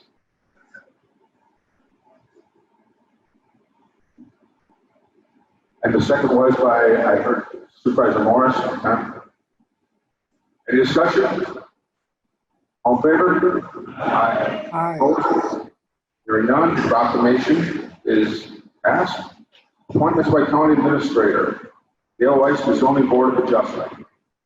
Thank you, Mr. Chair. By authority vested in section 9.18, parent 2, parent B of the Wisconsin statute to respect confirmation of the following appointment. Mr. Dale Weiss of Johnson Creek, Wisconsin, is honored board adjustment for a 3-year term ending July 1st, 2020. Who moved to confirm? Supervisor Jacob confirmed, and the second was Supervisor Kennard. Any further discussion? All in favor? Aye. Opposed? Hearing none. Now we move on to public comment of a general nature. I know there was one person that wanted to speak. Now we have two. I will do the one online quick because he has to sign out.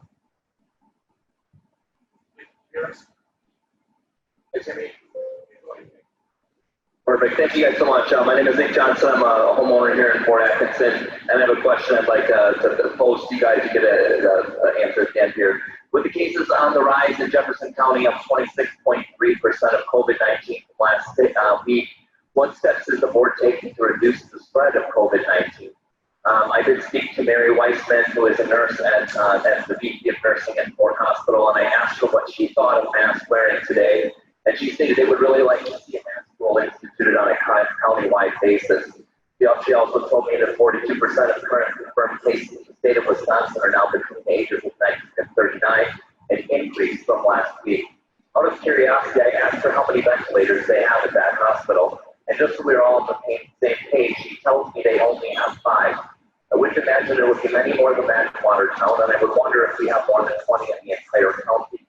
The hospital staff at Fort Atkinson Hospital, by the way, did want me to thank everybody tonight that would speak up in favor of masks, as they greatly appreciate our efforts. And I get it, these masks suck. I have asthma, I have allergies, I have an asthma attack almost every single time I put one of these on. And I don't do it for myself, I do it for my friends and my neighbors and for you. In case I can be one of the lucky ones that might have it, but show no outward signs. But who wants this virus anyway? What long-term consequences will you have after your exposure? There are already plenty of stories of people who have survived who complain of symptoms of constant shortness of breath, chronic fatigue, and many people sound like they'll be headed to disability post-COVID. I don't even have time to talk about the financial destruction I fear can happen in our local communities if this continues to drag on and on.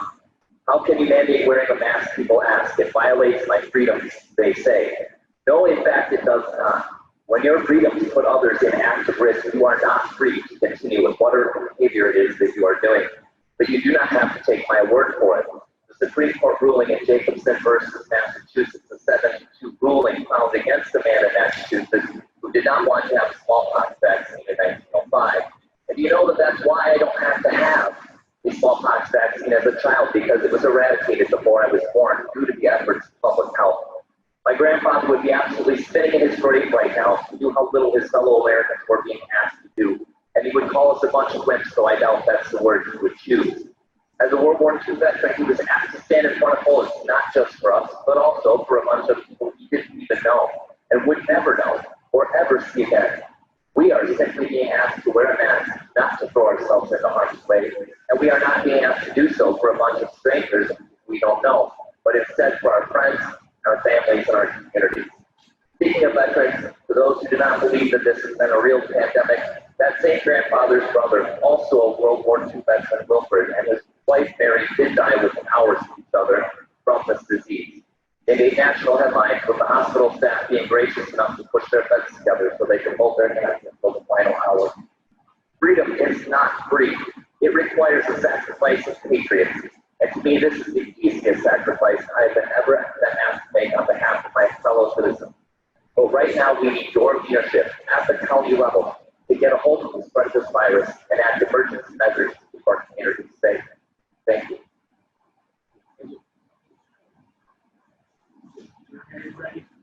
Yes. So I talked for a long time. I live in Fort Atkinson, Wisconsin. I just wanted to say, I don't want to take a lot of your time, I know everyone's tired, but I really just want a simple ordinance for masks, not some big government overreach that allows government to do all kinds of things that I think people at the meeting tonight were worried about. and rightfully worried about it. I don't think that we need a gigantic mandate for the government to do anything that they want. We just simply need a mass ordinance, which is a small sacrifice, in my opinion, considering the dangers of the pandemic. And so I just want to impress upon you all that I think would be a moderate decision to make. Or on both sides of the aisle, every side of the aisle, in the comment section of the YouTube video, seemed like people were willing to go for a moderate like that. We're very angry about the ordinance that was on the table tonight. We wouldn't vote for moderate on every. That's all I want.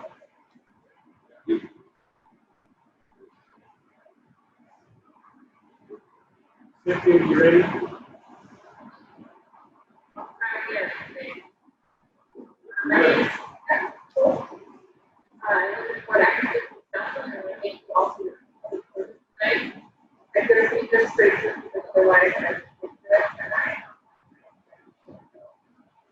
I was actually recommending I was recommending both yes earlier, not because I guess we use it as a opportunity but the process of professional and public strikes, I saw that earlier, there's a lot of video. So we as a county, one ordinance, one after month. There's unusual, never before seen these that even here and doing loggerheads with each other. So there's county citizens, 30 people who are what we are, just here taking the time, starting to put together. So after tonight, I hope that the board and staff move forward to immediately strategies of mitigating this crisis. Why? Because nationally, statewide, Jefferson County will take not as like but this yesterday in Watertown, the numbers 66 cases a week prior to 96. It took 4 months to get 66 cases. It only took 7 additional days to get to 97.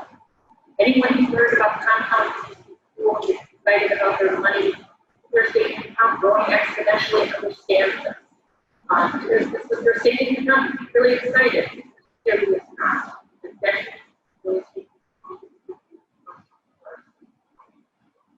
So I would ask with the meeting, we choose to fight about these things instead of coming together to find a solution in simple, very common manner.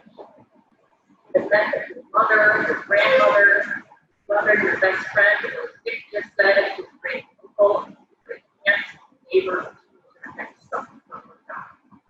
So you right now are a governing body. Our federal government's not going to do anything, and our state government can't. So what I would hope you would do, the county administrator to call the state of emergency for the county so that all resources could be activated.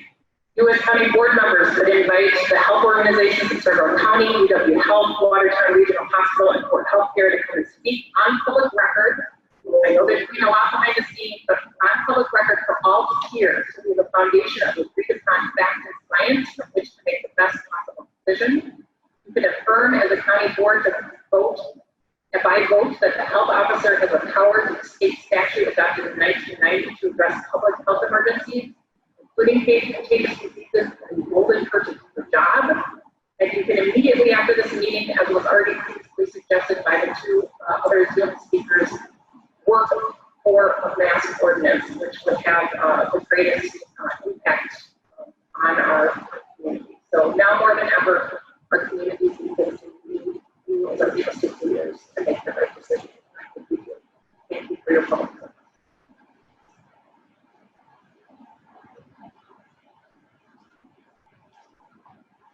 Hi, thank you. Yes, this is Kaya Fowler. I appreciate the opportunity to speak. I live in Fort Atkinson, and I agree with everything that Cynthia and the previous speaker shared during this public comment. I wanted to just say that for me, the reason that I would like to see masks in all essential public spaces like grocery stores and pharmacies and libraries and you name it, is that I think that right now we're asking our vulnerable members of our community to make a choice between risking their lives, which they have the right to license under the Constitution as well, and they have a right to the pursuit of happiness, but they can't right now because of asymptomatic transmission, which is now widely recognized as being factual. And so I'm able to grocery shop for my mother, but not everybody has the money to do their grocery shopping. So they have to choose, every time they go to the grocery store, they could be facing death or disability. And that just doesn't seem like it's fair. It doesn't seem just.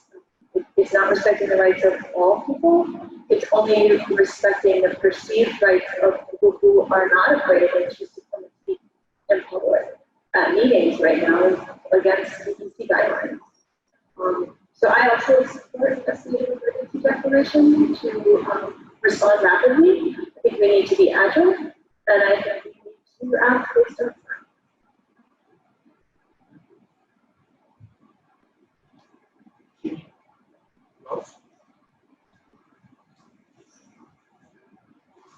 Hi, thank you for letting me speak today. I am in agreement with those who have just spoken. I have a perspective as a small business owner. Very concerned the numbers keep going up, and we were closed since mid-March. We haven't seen it safe to reopen, especially since the numbers keep going up. We have a small space, and where that when people gather in small spaces and breathe the same air for hours, that's where really spread takes place. So our business won't be able to function. Don't make some progress on this pandemic. Obviously, this financial hardship, but our financial concerns are overridden by concerns of our own health and both of our staff and our customers in our community. There just won't be any economic health in this country or our country until the public health crisis is addressed. If the state government hands are tied, is turned over to local government, and I would hope that you would exercise your leadership and provide the solutions that will make this better for our public health. Thank you.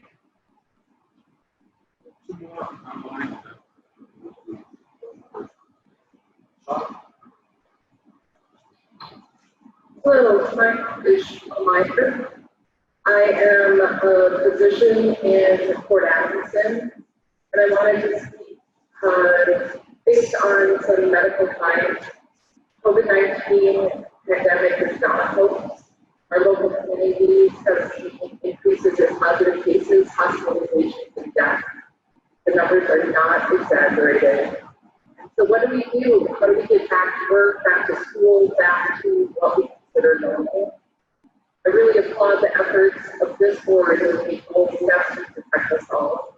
I would welcome action from the board defining the roles of Jefferson County Health Department in extreme circumstances, because we are moving towards extreme circumstances. But mostly, I am asking the board to adopt recommendations from the CDC and mandates regarding ways to reduce COVID-19. There's a responsibility for us all. Wearing a mask is a necessary inconvenience. It is not an infringement on constitutional rights. There are rare medical exceptions to wearing a mask. If your breathing is so impaired that you can't wear an appropriate mask covering your nose and mouth, then you shouldn't be out in the community at this time. You're at very high risk for exposure. There is no medical basis for concern about getting too much carbon dioxide or not enough oxygen by wearing a simple mask. Businesses should be protecting staff by requiring masks and be empowered by this board to require customers to wear masks. All public and business indoor areas should have physical distancing clearly marked. Simple techniques can slow the spread and protect everyone in the community. As we are seeing outbreaks in children from camps and Arkansas and Missouri. We're seeing surges in young adults from Texas and Florida and Wisconsin. The medical community is trying to share the best knowledge and recommendations with the public for the time. Recommendations are going to be changing because we're going to know this. We're going to see increases in cases, hospitalizations, and deaths that are going to scar us. And there are simple things that can greatly reduce the impact of this deadly disease. Physical distancing, no large gatherings, wearing masks. And I'm hoping that this body is willing to take on the challenge of making that happen. Thank you for your service.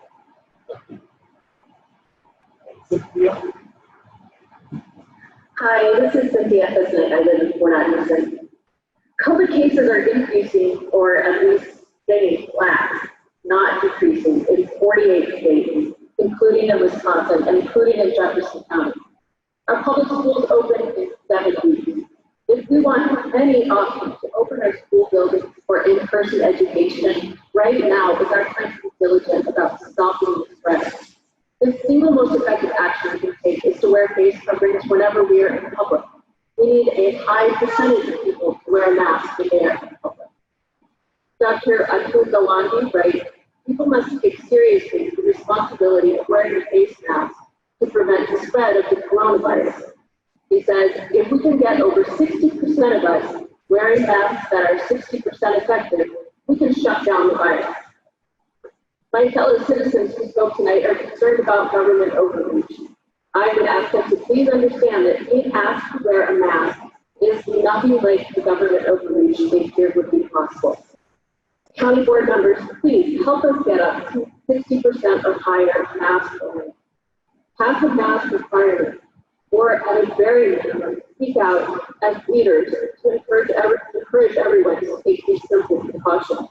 We need leadership informed by science now, that we wait for public opinion and public understanding to catch up if the issue fades. Thank you. With a like floor here, you're up here first. You can come straight up to the middle here.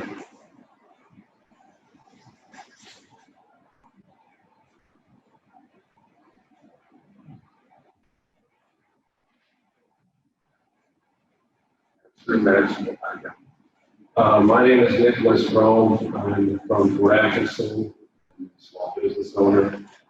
I wasn't planning on speaking today, so I haven't been prepared, but one thing I did want to address, I don't want to spend too much time on it, but something that I find frustrating is that nobody answered the question directly that was proposed earlier, because I don't think many people understand that State Statute 252 even exists. So Washington County has taken steps for their own county to make sure that they don't feel that a state can overreach and dictate to each county how to run their county.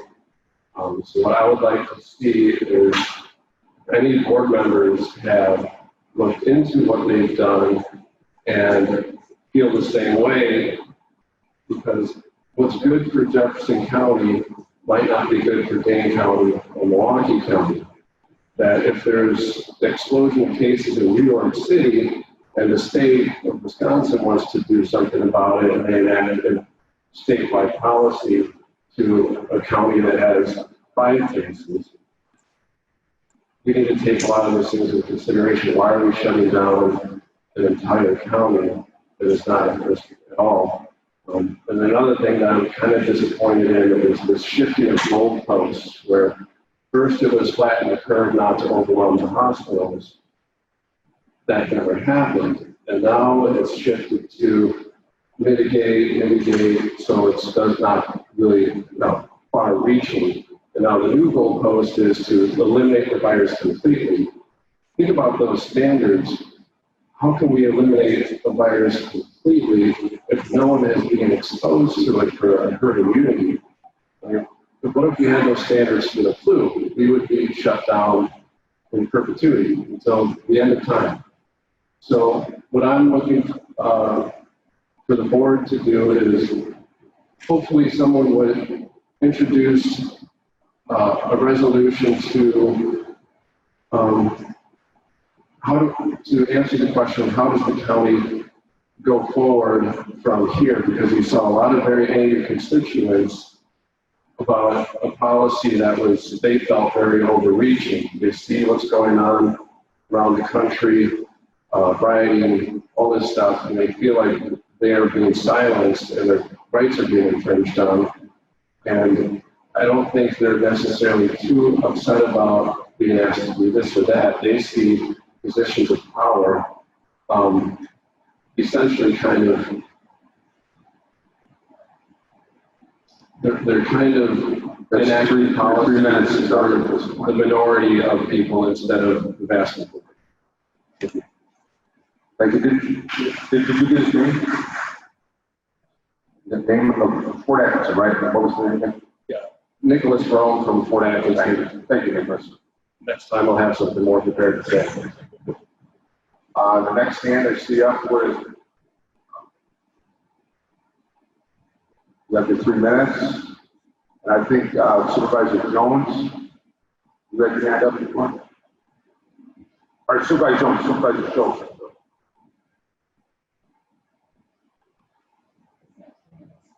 Yes. They should be talking to Mike. My name is Pam Forty. I'm from White Mills. First of all, thank you for rescinding the ordinance tonight. I have to say right now I'm a little frustrated though, because I think those hundreds of people that were in the audience earlier would have been very upset with all the comments they just heard now. And I know that it's your right to put these comments at the end of the meeting, and I understand that. But the lack of transparency was brought up at the executive board meeting last week because people didn't know about this ordinance. And I think this is another example of maybe trying to pull one over on the public. Now I would like you to consider this. Any and most ordinance, laws, rules, whatever, have unintended consequences. This is what has happened throughout our country related to the COVID virus. I make this statement from a background as a healthcare professional and on a personal level with a lot of family that has had disease and illness that I've been involved with. Thousands of citizens have been affected, not by the virus, but by the government actions related to the virus. Think about citizens who had important medical treatments or care canceled. Think about residents in long-term care facilities who can't see their families. Think about those with dementia that think their families have abandoned them. Think about people who are taking more medications now related to the increased stress. What about the increase in suicides, domestic violence, business losses, etc.? I could go on and on, but I hope you understand that there are more people harmed by the consequences of government interference than there have been by those that have died from this coronavirus. I conclude this by saying that in the future, if the Jefferson County Board considers any other government controls, please pause and remember actions can and do have unintended consequences, and we've seen too many of them. I'm very troubled by the tyrannical rulings put in place by Milwaukee and Dayton counties. Lest you think I'm being dramatic, consider the definition of tyranny: cruel, unreasonable, oppressive, or arbitrary use of power. And boy, if this doesn't define what's going on in our country right now, I don't know what does. And for the first time in my life, I'm truly afraid of my government. Thank you. You don't have to tell us who you're from.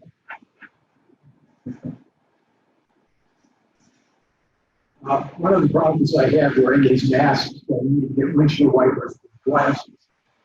Somebody commented that's because I was so cold on there. I don't know why they would say something like that. I'm not going to revisit any of the arguments. That's not what I'm rising for. One unfortunate thing has happened through this discussion, and I think something needs to be said, and that is that in Jefferson County, we have every right to be proud of our Department of Health. We have every right to be proud of its director. And I've had several of the people who called me and said, well, I understand she's a really good person, but what if she gets replaced, you know? But at least there was a recognition that Gilbert and Scott is doing a good job. That whole department is under so much stress right now. Ever since I joined this board, I'm going on my 11th year, I've been on the board of health. So I've been able to observe it. And the health department is very professional. They are very good. One caller told me that she said, well, if Gilbert and Scott has the power to come into my church and shut it down. And I told her, well, if Gilbert and Scott comes into your church, it'll be to sing or a funeral or a wedding, because that's what she does. So I'm not even going to revisit any of the arguments, but the fact of the matter is, I think it needs to be said, we have a very good Department of Health. We have a very good director of the Department of Health, and we need to understand. More?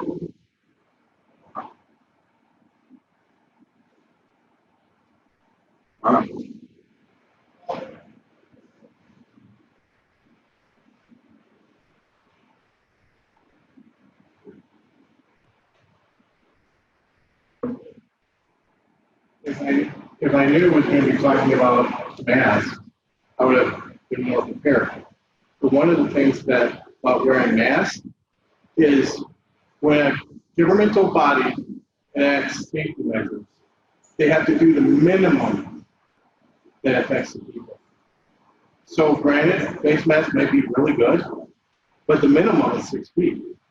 So that is what you should engage in. And to be fair, yes, the Supreme Court might have ruled that man had to take the shot to do smallpox, but that was probably the minimum to end the epidemic. But this is not an epidemic anymore. And if we were going to take this case to this level, then anytime somebody had a flu, they need to wear a mask because people die from the flu. If we have a cold, we need to wear a mask because people die from a cold. Where does it stop? Where does it stop? Eventually, you're going to make sure everybody has to be in a hazmat suit. Where is our life and liberty and pursuit of happiness coming from that? If a business wants to enact that they have to wear a mask in their business, that's their constitutional right. If the government says you got to wear a mask in a governmental business, that's the constitutional right. My constitutional right is to be able to not wear a mask. It is my right to take that chance to get COVID. So I don't believe we should have a mask ordinance. And I'm glad that that person served in the military, and I'm glad he fought in the military. And I'm thankful for the people that have given their life for our freedoms. That's the key. Our right to have freedoms. And when you start taking this away, and that away, and that away, and this away, eventually we're going to have a tyrannical government on our hands, where we have a dictator rather than a president. And don't tell me it hasn't happened. Just look at Germany. They had a constitutional government that developed into a dictator. And it started by riots, it started them by taking our guns away, it started by taking our freedoms away. So, what slippery slope do we want to go down? Do we want to go down where we protect our freedoms, like Benjamin Franklin said? Or do we want to go down a slope where eventually we could become a tyrannical government? I vote for siding on the side of freedom. Thank you for your time. One more person?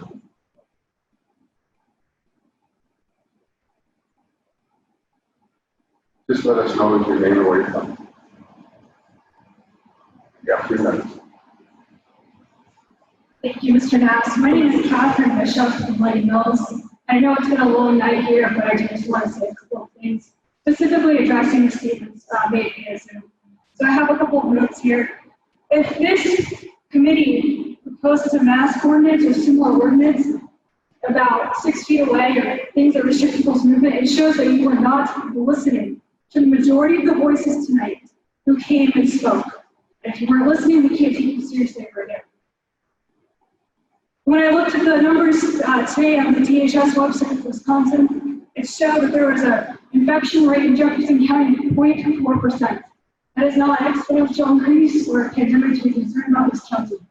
It doesn't mean that we can't care about those 330 some odd people who have been infected, but what you can do to show that you care is encourage personal responsibility. And to the dismay of some of the people who spoke on Zoom tonight, that personal responsibility looks different for each of us. If you want to wear a mask, do so, but don't mandate that the 84,000 people who haven't been affected in this county wear one. Don't mandate that the 84,000 people in this county who are not infected have to do anything else to protect themselves. What you can do to encourage personal responsibility is put out correct information. What stops the spread of disease? Hand washing, staying home when you're sick are the 2 most important things you can do. Put that information out.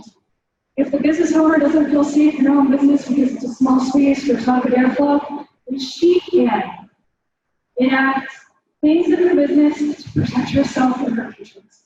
But allow her to do that of her own accord.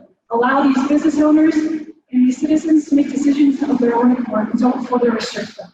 Thank you. That's all for public comment. Do I have a motion to adjourn? So moved by Mr. Ernst, second by Greg David. This is not debatable, so all in favor? Aye. Opposed? Adjourned.